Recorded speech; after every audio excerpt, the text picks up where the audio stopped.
Okay. All right, I'm going to show you guys how to throw a bowl on the potter's wheel in case you've forgotten. So you can use whatever size amount of clay you're comfortable centering. Obviously, the more clay you use, the bigger the bowl. Okay, so you want to start off by adding a little water. Full speed. Okay, I'm going to push with the palm of my left hand. Look at my elbows are in my legs. I'm going to squeeze the clay. Okay, so I'm kind of bringing the clay with this hand towards this hand and pulling the clay towards it. And this is called coning. Okay, my left hand, my non-dominant hand goes up and over the top to control the top. Take your hands away slowly. Okay, to flatten it, put your hands together, cross your thumbs, make a fist. I'm going to push down with my fist and in with my left hand, okay? I like to sometimes take the sponge with me. Look at my nose is right over the surface. Elbows are in my leg. And I push down and in and then take your hands away slowly. Okay, we can cone one more time. Push with your left, pull with your right. And you can cone as many times as you need to center the clay. So bring the clay up, and then to flatten it, down and in. If you feel your hand starting to stick, stop, add some water, and lean into that left hand as you're flattening. This left hand is what really gets the clay on center, okay?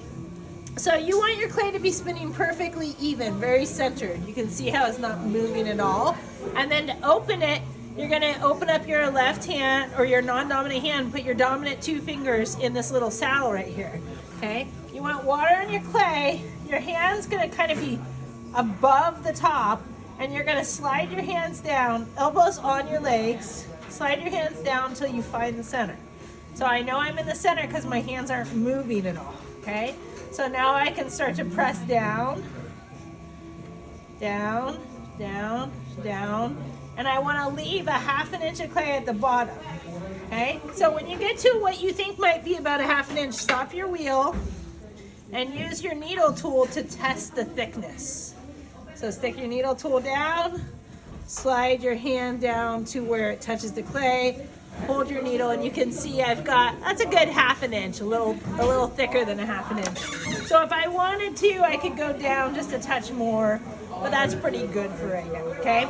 Next step for the bowl has a rounded floor. So we're gonna establish the floor at this point, okay? So right now, all I have is a hole, right?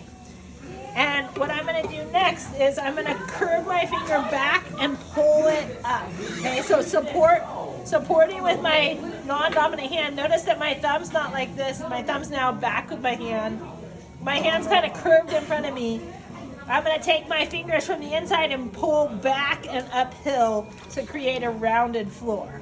So using water, slowly bring it back and open it up. Okay, that's how you create a rounded floor. So then take your sponge, anytime you open up your project, take your sponge and really flatten off the bottom and compress it so that you don't get any cracks. So I'm using my sponge to compress, okay? Now I have a rounded, as you can see, I have the rounded floor and it's open wide. I just have to get this thick clay and bring the clay up at this point. So to pull your walls, you're gonna take your non-dominant hand on the inside, your dominant hand on the outside, on your dominant side. So I'm right-handed, so I'm on my right side. And I'm gonna squeeze a little bit of clay between my inside fingers and my outside sponge. Squeezing the clay, okay? This inside thumb's kind of wrapped over to connect. And I'm gonna slowly move that uphill until I get to the top, then take your pressure away slowly, okay?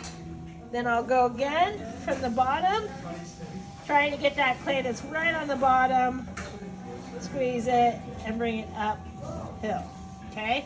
Now you can make the bowl whatever shape you want, but you do want it to be the right thinness throughout. So if you have too much clay down here, you might want to go back in and make one more pull. Notice that as I'm starting to get thinner with my bowl, I slowed my wheel down a lot. So I went from full speed when I opened it to like kind of slow medium when I'm finishing it. Okay. Also, lastly, make sure that your lip is level so that you can flip it upside down. Okay. And that's how you throw a bowl.